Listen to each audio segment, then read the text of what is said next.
Create TikTok account within 2 minutes. Hello guys, this is Sarah from Create Login and Delete. Let's get started. So if you haven't installed the app, go ahead and do that from your Play Store and then open TikTok. So if you want to choose your interest, you can do that. If not, go ahead and click on skip and then click on start watching. Then click on your profile icon at the bottom right corner. Click on sign up and you can sign up using your phone or email. You can continue with Facebook, with Google, or with Twitter. Choose whichever one you want to create your account with. So I'm going to click on continue with Google. Select your Google account.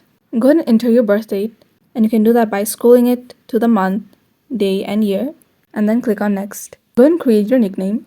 So this can be anything you like and can be changed later. So if you skip this step, you will automatically be assigned a default nickname. So once you enter your nickname, go ahead and click on confirm. So click on your profile. So that's it, your profile has been created. If you want to edit your profile, go ahead and click on edit profile. If you want to add friends, go ahead and click on add friends. And if you want to add a bio, click on that.